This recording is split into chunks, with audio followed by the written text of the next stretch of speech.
La campaña del no fue un fraude electoral.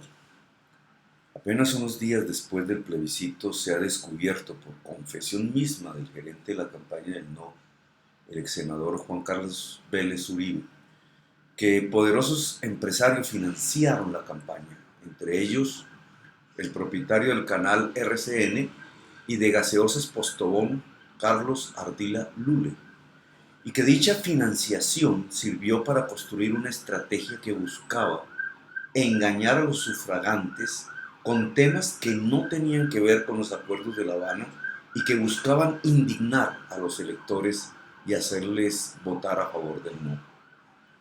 Todos vimos la campaña, todos vimos cómo por redes y en iglesias de políticos que se han disfrazado de pastores se le decía a los electores que los pensionados iban a perder su pensión, que los taxistas iban a tener que dejar sus taxis que pasarían a manos de los guerrilleros, que las familias se iban a desintegrar y que sus hijos se volverían homosexuales porque las FARC ejercerían una mal llamada dictadura de género, que los pobres iban a perder sus subsidios porque estos pasarían a financiar jugosos salarios de los guerrilleros, que Colombia pasaría a tener un régimen como el de Venezuela, que Santos es un comunista camuflado amigo de Castro, que Dios está con el no, etcétera, etcétera, etcétera.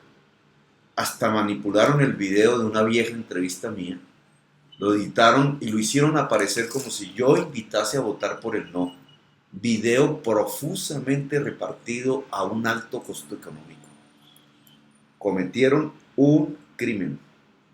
El engaño al sufragante es un delito tipificado en el Código Penal y tiene pena de prisión.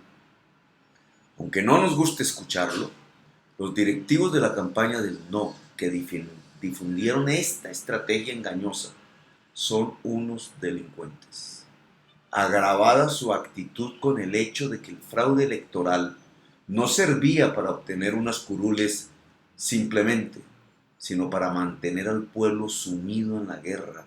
Su engaño buscaba que se mataran más colombianos entre sí.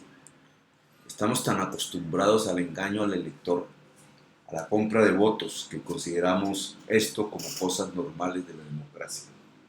La realidad es que nuestra democracia ha sido de mentiras y que la mayoría de quienes han hecho las leyes de Colombia lo han hecho en virtud de haber sido elegidos a través del fraude, del delito, la compra de votos.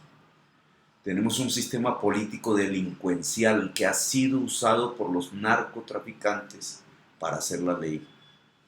Pero la confesión de Juan Carlos Vélez es más grave.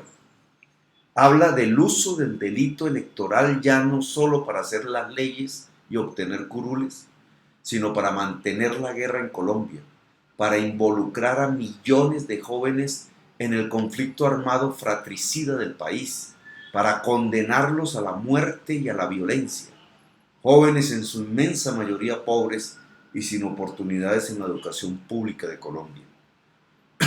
Una estrategia electoral delictiva que necesita de bajos niveles de información y conocimiento de la gente. No nos extrañe por qué Pastrana y Uribe recortaron los recursos de la educación que había establecido la Constitución del 91. La única manera de mantener al pueblo en la guerra que lo destruye es a partir de la ignorancia. Pero es importante hoy saber qué buscan en realidad los dirigentes del no con la continuidad de la guerra en Colombia. Así pregonen otra falsedad, que están con la paz. Varios de los empresarios que financiaron el no están acusados de financiar a los grupos paramilitares, es decir, de apoyar el genocidio que desataron en Colombia. No quieren que un tribunal especializado los escuche en indagatoria.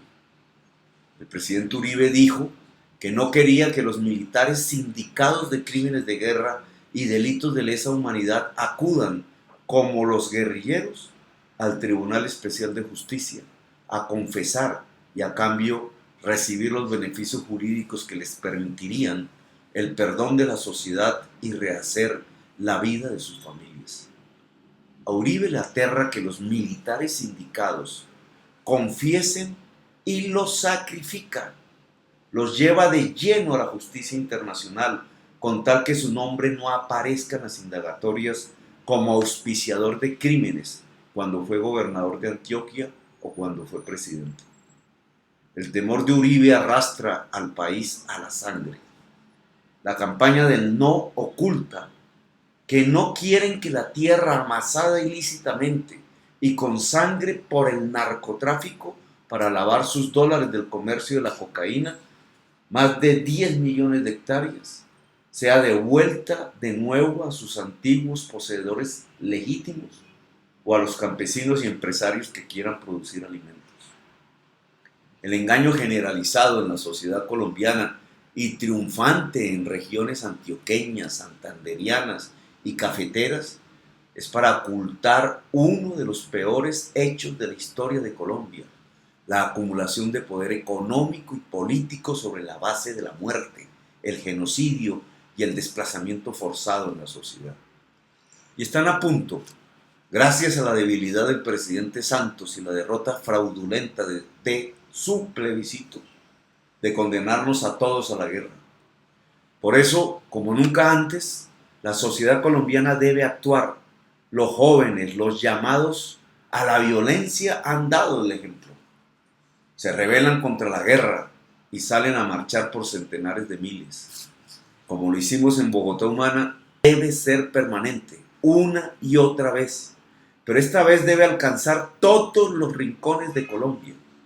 Al movimiento estudiantil ya desatado y que se organiza a partir de asambleas públicas en los parques, donde se coordinan las siguientes acciones y se evalúa la situación del país, debe articularse de manera organizada una fuerte movilización indígena y campesina por la paz, una movilización del mundo del trabajo, del barrio popular. Así rompemos el engaño tejido por los señores de la guerra en el barrio popular, en el municipio, en la ciudad.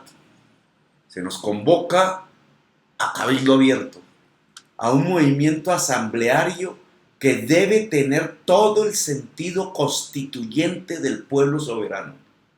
Hay que destituir el engaño, el oprobio, los señores de la guerra, sus empresarios, lo que nos lleva a la muerte fratricida. Hay que constituir lo que permite la convivencia. Hasta los acuerdos de La Habana, que deben ser respetados, se quedarán pequeños si como sociedad somos capaces de no tolerar el engaño y de salir en multitudes a constituir la paz.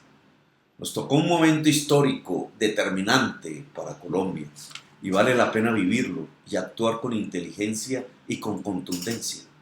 No son los tiempos de quedarnos en casa, son los tiempos de la acción democrática y masiva, el tiempo de las multitudes constituyentes.